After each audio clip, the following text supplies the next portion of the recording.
જય ખોડિયારમાં મિત્રો, શું તમને ક્યારેક એવો પ્રશ્ન થયો છે કે જે માણસ ક્યારેય કોઈનું ખરાબ નથી કરતો એ જ માણસને જીવનમાં સૌથી વધારે દુઃખ કેમ મળે છે? જે ભગવાનનું નામ લે છે, ગરીબોની મદદ કરે છે, કોઈની સાથે ખોટું નથી બોલતી, એની જ આંખોમાં આંસુ કેમ વધારે હોય છે? શું ભગવાન સારા માણસોની જ પરીક્ષા લે છે કે પછી દરેક દુઃખની પાછળ એવું કોઈ રહસ્ય છુપાયેલું હોય છે જે વર્ષો પછી જ સમજાય છે? આજે હું તમને એવી વાર્તા સંભળાવવા જઈ રહી છું જેનો અંત સાંભળ્યા પછી કદાચ તમે ભગવાન વિશેનો તમારો વિચાર જ બદલી નાખશો. તો મિત્રો, આપણે શરૂ કરીએ આ વાર્તાને. ગુજરાતના એક નાના ગામમાં હરિદાસ નામનો ખેડૂત રહેતો. આખા ગામમાં જો કોઈ સૌથી સીધો અને સૌથી ઈમાનદાર અને સૌથી ભોળો માણસ હોય ને તો આ હરિદાસ હતો. સવારે સૂર્ય ઉગે એ પહેલાં ભગવાનને પ્રણામ કરતો, પછી ખેતરમાં જતો અને સાંજે ઘરે પાછો ફરતો. કોઈ ભૂખ્યો હોય ને તો પોતાનું ભોજન તેમને વહેંચી દેતો. કોઈ મુશ્કેલીમાં હોય તો પોતાનું કામ છોડીને તેની મદદે દોડી જતો. ગામના વૃદ્ધો કહેતા કે આવો માણસ આજના સમયમાં મળવો મુશ્કેલ છે. પરંતુ એક વાત હરિદાસને અંદરથી તોડી નાખતી હતી. જેટલું સારું તે કરતો ને એટલા જ વધારે દુઃખ તેના જીવનમાં આવતા. એક વર્ષે વરસાદ ઓછો પડ્યો અને આખો પાક બગડી ગયો. દેવું પણ વધી ગયું અને લોકો બોલવા લાગ્યા કે આટલો ભગવાનનો ભક્ત હોવા છતાં ભગવાને એની સાથે આવું કેમ કર્યું? હરિદાસે કોઈ ફરિયાદ ના કરી. તેણે માત્ર આકાશ તરફ જોયું અને ધીમેથી કહ્યું કે હે પ્રભુ, કદાચ તમારી ઈચ્છામાં જ મારું કલ્યાણ હશે. સમય પસાર થતો ગયો અને બીજા વર્ષે તેણે બમણી મહેનત કરી. રાત દિવસ ખેતરમાં પરસેવો વહાવ્યો. પાક આ વખતે ખૂબ જ સરસ ઉગ્યો. આખા પરિવારના ચહેરા પર ઘણા મહિનાઓ પછી સ્મિત આવ્યું. પત્નીએ કહ્યું કે આ વખતે ભગવાને આપણી પ્રાર્થના સાંભળી લીધી. હરિદાસ પણ ખુશ હતો. તેને લાગ્યું કે હવે બધું સારું થઈ જશે. પણ ભગવાનને જાણે હજુ કંઈક બીજું જ લખ્યું હતું. થવાની માત્ર 3 દિવસ પહેલા આકાશમાં કાળા વાદળો છવાઈ ગયા. જોરદાર પવન ફૂંકાવા લાગ્યો. ગામના લોકો પોતાના પાકને બચાવવા દોડ્યા. હરિદાસ પણ ખેતરમાં પહોંચ્યો. તે ભગવાનને પ્રાર્થના કરતો રહ્યો કે હે પ્રભુ, આ એક વખત મારી મહેનત બચાવી લેજો. પણ થોડા જ કલાકોમાં એવી આંધી અને ગારા પડ્યા કે આખો પાક જમીન પર ઢળી ગયો. હરિદાસ ઘૂંટણીએ પડી ગયો. તેની આંખોમાંથી આંસુ વહેવા લાગ્યા અને દૂર ઊભેલો એક અજાણ્યો વૃદ્ધ આ બધું શાંતિથી જોઈ રહ્યો હતો. એ વૃદ્ધ કોણ હતો અને તેણે હરિદાસને એવી કઈ વાત કહી જેના કારણે આખી વાર્તા જ બદલાઈ ગઈ? તો મિત્રો, આ તમને આગળના ભાગમાં હું તમને કહીશ. હરિદાસ જમીન પર બેઠો હતો. હાથમાં માટી હતી અને આંખોમાં આંસુ. તેણે જીવનમાં ક્યારેય ભગવાન સામે ફરિયાદ કરી નહોતી, પરંતુ આજે તેનું હૃદય ભારે થઈ ગયું. તે ધીમા અવાજે બોલ્યો કે હે પ્રભુ, જો આજ મારી કિસ્મત હતી તો મને આટલી આશા શા માટે આપી? જો પાક બગાડવાનો હતો જ તો મહેનત કરાવવાની શું જરૂર હતી? એટલામાં પાછળથી કોઈએ શાંતિથી કહ્યું કે દીકરા, દરેક તૂટેલી વસ્તુ નુકસાન નથી હોતી. કેટલીક વાર ભગવાન તોડે છે કારણ કે તે તને કંઈક વધુ મોટું આપવા માંગે છે. હરિદાસે પાછળ ફરીને જોયું. સફેદ દાઢીવાળા એક વૃદ્ધ લાકડીના ટેકે ઊભા હતા. તેમના ચહેરા પર અદ્ભુત શાંતિ હતી. હરિદાસે પૂછ્યું, બાપુજી, મારા જેવા ગરીબ માણસને આમાં શું સારું મળી શકે? બધું જ તો ખતમ થઈ ગયું.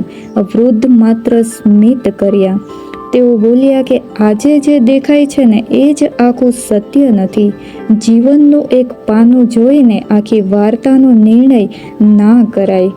હરિદાસ કંઈ સમજી શક્યો નહીં. વૃદ્ધ ત્યાંથી ચાલ્યા જાય છે અને પત્નીએ તેની આંખોમાંથી બધું સમજી લીધું.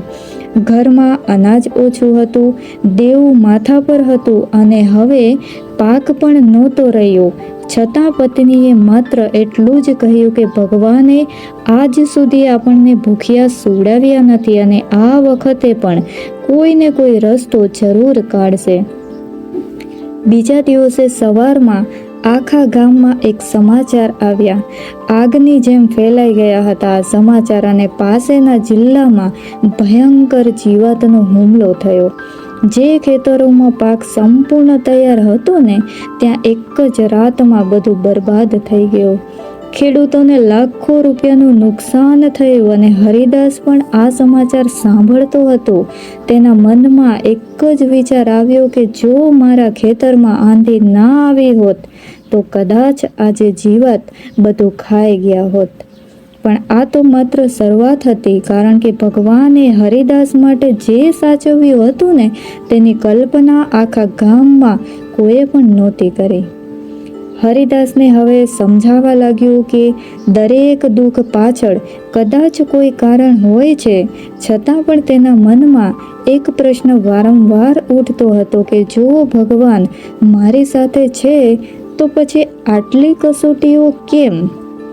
એ જ સમયે એકવાર સવારે ગામમાં એક કાર આવીને હરિદાસના ઘરે આગળ ઊભી રહી છે. આખું ગામ આશ્ચર્યથી જોવા લાગ્યું. કારમાંથી એક નીચે ઉતર્યો. તેના કપડા પરથી જ લાગતું હતું કે તે કોઈ મોટા શહેરમાંથી આવ્યો હોય. તે સીધો હરિદાસ પાસે ગયો અને નમ્રતાથી પૂછ્યું કે શું તમે હરિદાસભાઈ છો? હરિદાસે હા પાડી અને માણસે કહ્યું કે હું એક સંસ્થામાં કામ કરું છું. અમે એવા ખેડૂતોને શોધી રહ્યા છીએ જેઓ મુશ્કેલ પરિસ્થિતિમાં પણ ઈમાનદારી અને હિંમત છોડતા નથી. હરિદાસને નવાઈ લાગી. તે બોલ્યો, પણ તમને મારા વિશે કોણે કહ્યું? માણસે સ્મિત કરીને બોલ્યા કે તમારા જ ગામના ઘણા લોકોએ કહ્યું છે. તમે ક્યારેય ખોટું બોલતા નથી અને કોઈએ કહ્યું કે દેવામાં હોવા છતાં તમે બીજાના પૈસા સમયસર પરત આપો છો અને કોઈએ કહ્યું કે પોતે મુશ્કેલીમાં હોવા છતાં પણ તમે જરૂરિયાતમંદને ખાલી હાથે પાછા મોકલતા નથી. માણસ થોડું થંભ્યો અને પછી બોલ્યો કે આજે દુનિયાને માત્ર સારા ખેડૂતોની જ નહીં, સારા માણસોની જરૂર છે. હરિદાસ શાંતિથી સાંભળતો રહ્યો અને માણસે એક કાગળ બહાર કાઢ્યો. તેમાં લખેલું હતું કે હરિદાસને આધુનિક ખેતીની સંપૂર્ણ તાલીમ અને નવા પાક માટે આર્થિક સહાય આપવામાં આવશે. હરિદાસની આંખો ભીની થઈ ગઈ. તેણે તરત જ એ વૃદ્ધના શબ્દો યાદ આવ્યા. કેટલીક વાર ભગવાન તારી પાસેથી એક રસ્તો બંધ કરે છે કારણ કે આગળ તારા માટે વધુ સારો રસ્તો તૈયાર કર્યો હોય છે. પરંતુ હજુ વાર્તાનો સૌથી મોટો વળાંક આવવાનો બાકી છે મિત્રો. થોડા મહિનાઓ પછી હરિદાસને એવી એક સત્ય વાત ખબર પડી જે સાંભળીને તેને સમજાઈ ગયું કે ભગવાન સારા માણસોને દુઃખ આપવા માટે નહીં પણ તેમને મજબૂત બનાવવા માટે કસોટીમાંથી પસાર કરે છે. થોડા મહિના વીતી ગયા મિત્રો. હરિદાસે સંસ્થામાંથી મળેલી તાલીમ દિલથી શીખી. તે હવે માત્ર મહેનત જ નહોતો કરતો પણ સમજદારીથી ખેતી પણ કરવા લાગ્યો.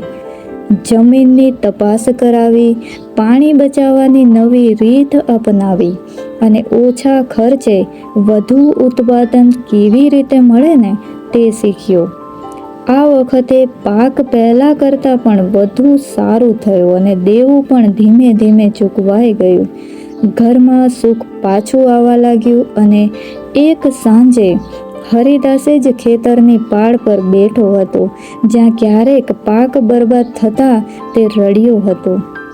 તે સમયે ફરી એકવાર એ જ વૃદ્ધ તેની સામે આવ્યા.